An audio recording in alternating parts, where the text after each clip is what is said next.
On va parler aujourd'hui de la deuxième journée de l'université intégrale qui s'est tenue hier. Et pour en parler, bien, je retrouve Michel Salofkost. Michel Salofkost, bonjour.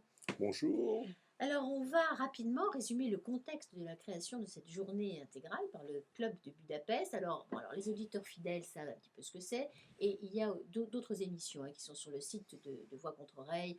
Et si les auditeurs intéressés peuvent s'y référer, je crois que ça sera le plus simple. Donc, on va quand même, pour tous les autres, résumer très rapidement à la fois ce qu'est le club de Budapest et à la fois la raison pour laquelle bien, vous avez voulu, vous avez souhaité créer ces journées ces universités de la pensée intégrale. Alors Michel Salofkost, déjà, en premier lieu, le club de Budapest, qu'est-ce que c'est exactement? Et vous en avez pris d'ailleurs, vous avez pris l'initiative en 95. Oui, alors le club de Budapest au niveau international a été créé en 93. On a créé le club français en 95, 2 ans après. Le club international a été créé par Erwin Laszlo. Erwin Laszlo est un ancien membre du club du club de Rome. Et il a, avec le fondateur du club de Rome, qui avait alerté euh, le monde par un livre qui a fait le tour du monde, Halte à la croissance, il avait alerté il y a 30 ans la planète sur les grands enjeux de développement, en fait.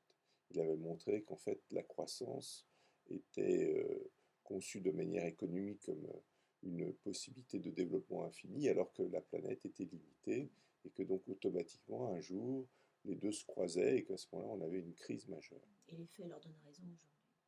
Oui, alors ce rapport est extrêmement intéressant parce qu'effectivement il est en fait l'utilisation euh, pour la première fois des grands ordinateurs de l'époque qui étaient des monstres de taille et, de, et qui étaient pourtant beaucoup moins puissants que ceux d'aujourd'hui.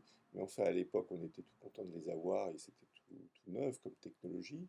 Et on a, à cette époque, programmé en quelque sorte les ressources de la planète et puis essayé de voir ce que ça donnait par rapport au développement économique, etc.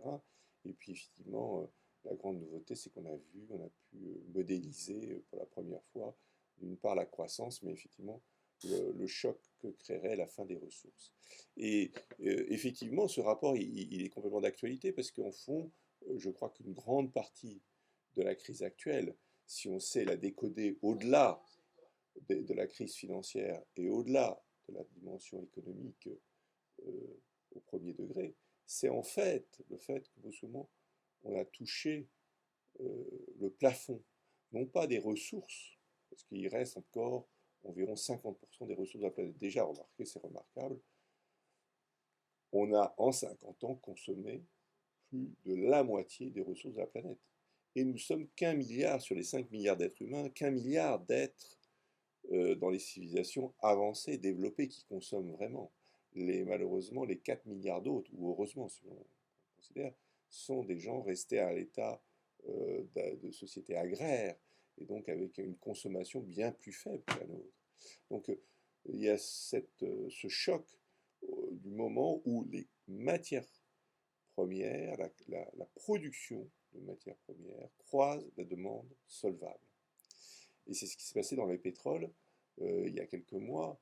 Euh, ce phénomène est amplifié en plus par la spéculation. Et à ce moment-là, le prix des matières premières s'envole. Et à ce moment-là, ça crée un énorme choc, un contre-choc terrible à l'économie, parce que brusquement, au lieu de croître, on perd toute la croissance et le gain de productivité qu'on avait. Donc, Halte à la croissance, c'était un livre qui qui insistait sur ce choc.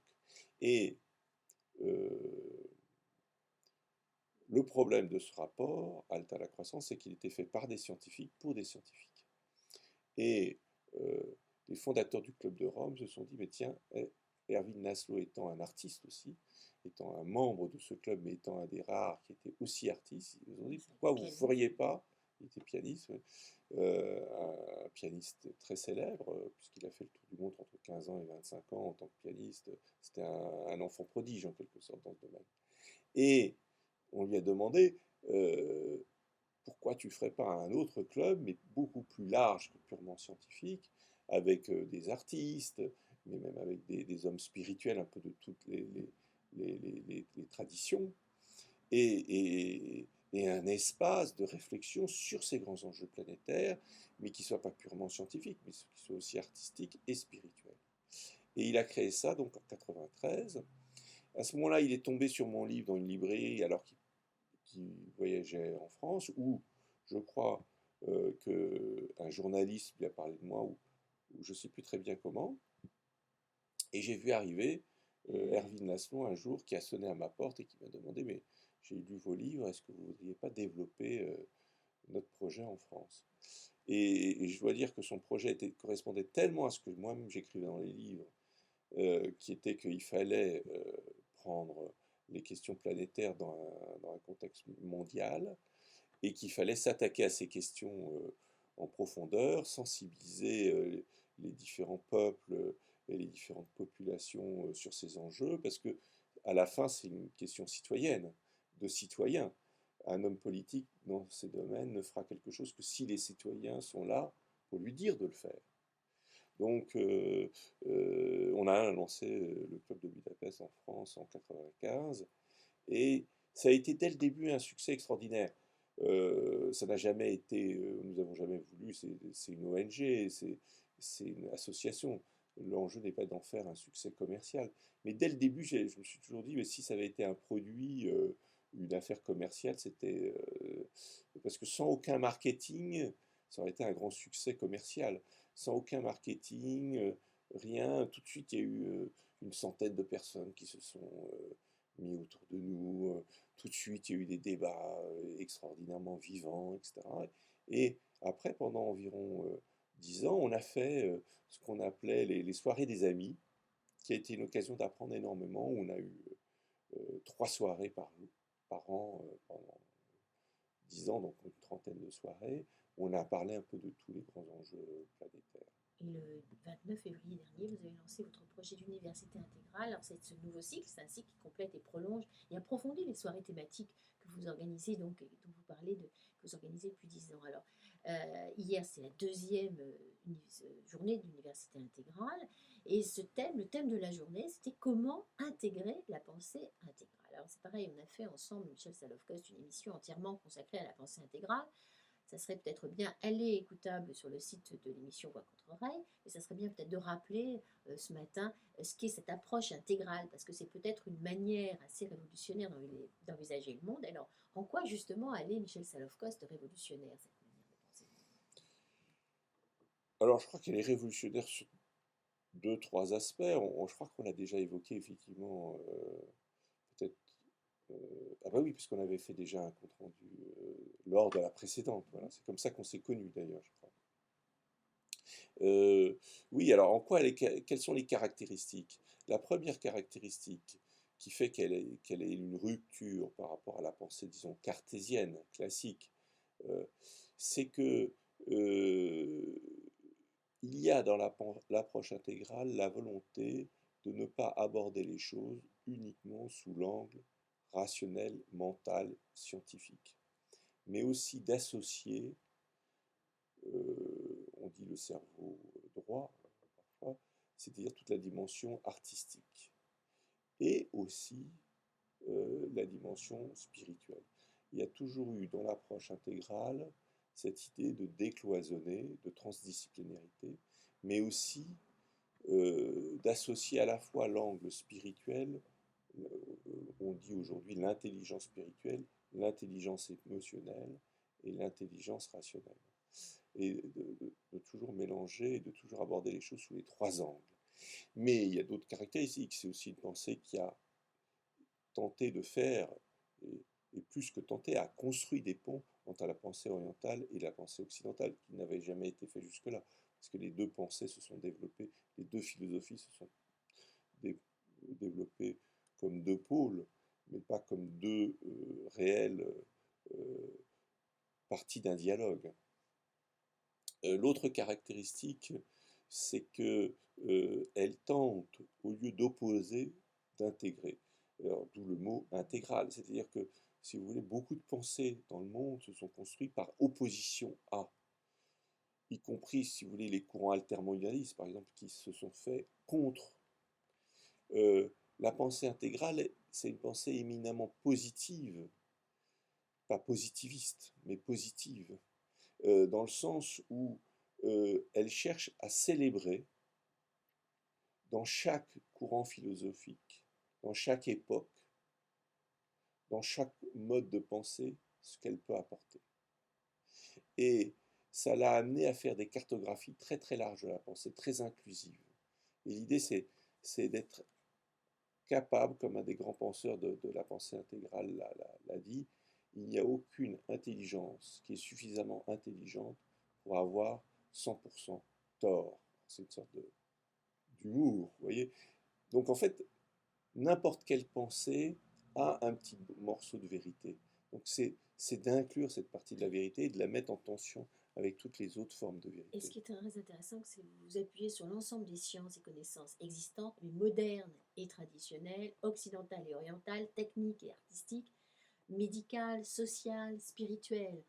Vraiment, on peut résumer aussi la pensée intégrale comme ça. Alors, pour vous, nous sommes aux prémices d'un grand changement de civilisation dans le nouveau paradigme sociétal, doit être fondé sur cette perspective intégrale. C'est inévitable aujourd'hui.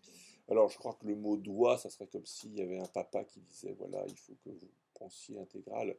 Et alors, on risquerait de tomber dans une nouvelle chose d'intégrisme. Donc, l'intégral, c'est pas intégral. Voilà. Non, je ne crois pas qu'il y a de doigt ou nulle part.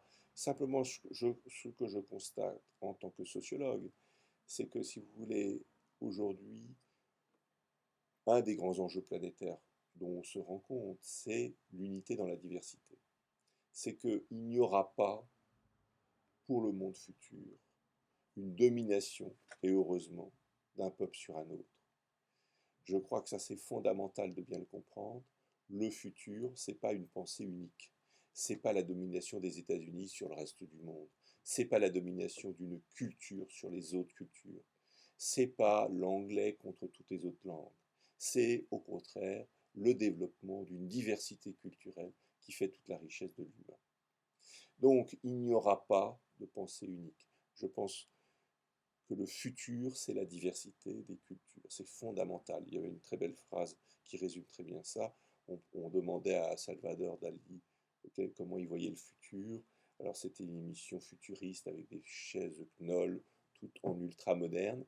Et il répond cette phrase absolument étonnante pour l'époque, parce que c'était pas du tout dans l'esprit de l'époque. Et personne, tout le monde est resté dans le silence. Je vois le futur poilu.